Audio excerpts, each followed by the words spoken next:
James had always hated silence, which made his new apartment a bit of a paradox. It was cheap, suspiciously cheap for a studio in the city, but it was quiet. Tucked on the fourth floor of a narrow old building, it had no neighbors on either side. The landlord said the others were under renovation, though James never heard any work being done. No drills, no footsteps, nothing. Still, it was perfect. A clean slate, just one room, a kitchenette, a small bathroom, and a big window that overlooked a brick alley.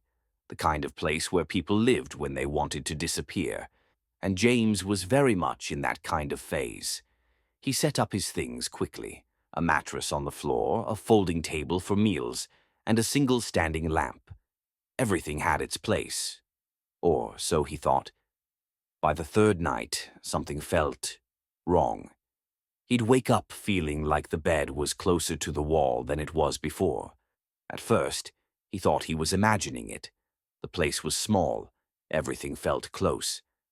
But then he stubbed his toe on the edge of the table, a table that, just yesterday, had been 2 feet from the bed. He was sure of it. He grabbed a tape measure from one of his unopened boxes, measured the wall-to-wall width, 10 feet, 6 inches. He wrote it on a sticky note and stuck it above the light switch, just to prove to himself that he was overthinking. The next morning, the sticky note was still there. But the wall wasn't 10 feet, 6 inches away anymore. It was 10 feet, exactly.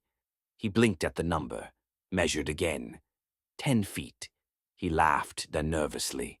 Settling, he muttered to himself. Old buildings shift. But that didn't explain the sound he thought he heard during the night. Not the creaks of old wood or the hum of pipes. Something softer, something like breathing. James stared at the tape measure in his hand for a long time. 10 feet. Not 10 feet, 6 inches like yesterday. He was sure of it. He hadn't slept well. Maybe that was it. Maybe he was just overtired and measuring wrong. Still, a half-foot difference in a single night. He remeasured. Again. Same result every time. He stared at the sticky note by the light switch, now mocking him. The original measurement, 10 feet 6 inches, stared back in his own handwriting. A perfect reminder that he wasn't crazy. At least, not yet. That night he stayed up, determined to prove this was all in his head. No TV, no music, just the lamp in the corner humming softly and the steady click of the clock on the wall. He sat on the mattress facing the far end of the room and stared. Hours passed. His eyes burned. He tried not to blink, but of course, eventually he did. A quick, involuntary twitch, and when his eyes reopened, his heart sank. The wall looked closer. He scrambled to his feet, nearly tripping over the table leg. Tape measure in hand, he stretched it out from the base of the wall to the opposite end. 9 feet, 11 inches. He blinked again. 9 feet. 10.5. A cold, numb feeling crawled over his spine. His eyes darted toward the walls, now perfectly still again, unmoving, silent. He blinked rapidly, testing it. Nothing happened. But then, just as he let out a breath of relief, something creaked. Not from the floor, but from the walls themselves. Like old wood groaning inward, like the room was adjusting. Breathing. He froze. Then slowly, cautiously, he set up his phone on a chair in the corner, angled toward the wall. Hit record. "If I'm not imagining this," he whispered to the lens, "you'll see it too." He left the phone running and turned in for the night, curling on his mattress and facing the camera.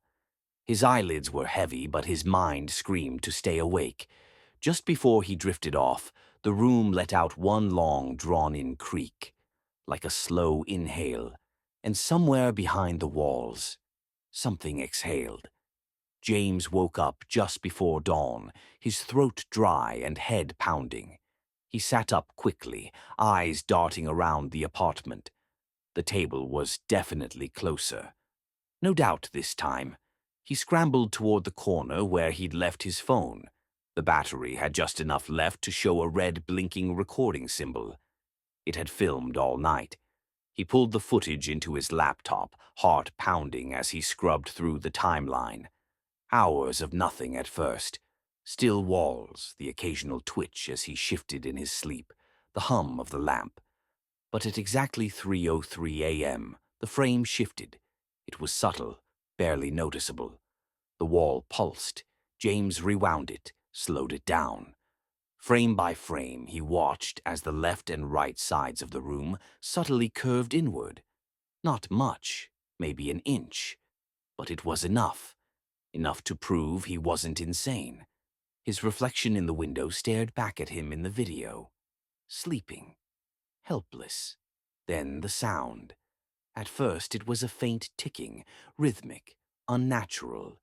Then came the inhale. Not a gust of wind, not the creak of old timber. This was deeper, hollow, alive, like something hidden in the walls had lungs. The breathing continued for 15 seconds, then stopped. He watched himself stir in bed, never waking. The timestamp changed to 3:04 a.m. The walls stopped moving. James slammed the laptop shut. He was done pretending this was some illusion. Something was in here. He could feel it now, a pressure in the air, like the whole room was slightly compressed, like his ears needed to pop. He opened the front door, ready to leave, just get outside and think, but froze. The hallway was gone. In its place was brick, fresh red brick, smooth, seamless, perfectly sealed. Where the door had been was now solid wall. James stepped back, breathing hard. The walls were quiet again, still, for now, but something in them was awake, watching, waiting. James didn't sleep. He sat on the mattress, laptop in his lap, watching the footage over and over. The shifting walls, the slow, sickening breath, the door that had vanished. He tried the window next, locked, unbreakable. Not with his hands, not with the hammer. He smashed until the tool bent. The glass didn't even crack. Outside was just the alley, empty and silent. But something felt off there, too. The buildings across the way were gone. There was nothing out there now but gray. And when he blinked, even that seemed to shrink. The apartment pressed closer with each passing hour. The space between the bed and the wall was now a crawl space. The table had been pushed up against him without ever being touched. He tried dragging it back, but the legs wouldn't budge. The air was heavier. Breathing was harder. Then he heard it, ticking. Not from a clock. From the walls. Tick, tick, tick. Then a pause. Then the faintest whisper. Blink. He staggered back, grabbed the camera, and turned it on himself. "My name is James Fletcher," he said, trembling. "And this apartment is alive. It moves. It breathes. It—" He blinked. The lights cut out. Darkness swallowed him whole. The breathing was louder now, closer. The room exhaled, a warm, sour gust brushing past his cheek. He spun around in the dark, waving his arms, but there was no space left to move. The walls had almost touched him. "Number no, no, no," he gasped. Then, from behind him, the plaster split.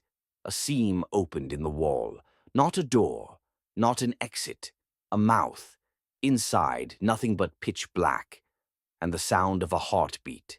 Not his. It whispered again, louder this time. "Blink," James screamed, but by the time the next frame of the camera rolled, he was gone. The apartment's for rent again now. Top floor. Quiet. Perfect for starting over. But whatever you do, don't blink. The listing appeared online at 2 a.m. No photos. Just a description. Quiet studio apartment. Recently renovated. Secure. Perfect for singles. Must see in person.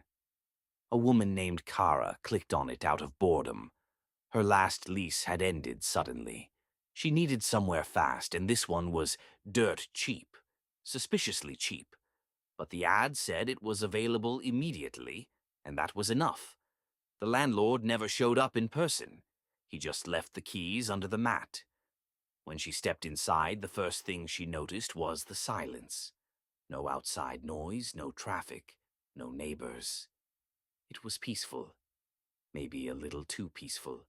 The second thing she noticed was how small it felt, but she brushed it off, unpacked, moved her boxes against the far wall, rolled out her yoga mat, set her phone charger down by the outlet in the corner. It was only later, brushing her teeth, that she noticed something strange in the mirror behind her. A note tucked into the corner of the room's baseboard, just barely visible. She pulled it out slowly. It was torn and stained, written in shaky handwriting. "Don't blink. Don't look away. Don't fall asleep." Kara laughed nervously. A prank, she figured. Someone messing with the new tenant. She balled it up and tossed it in the bin. That night, as she lay on her mattress staring up at the ceiling, she swore she heard the walls groan, and in the corner where the shadows touched the plaster, something pulsed, something breathed. She blinked, and the room got just a little bit smaller,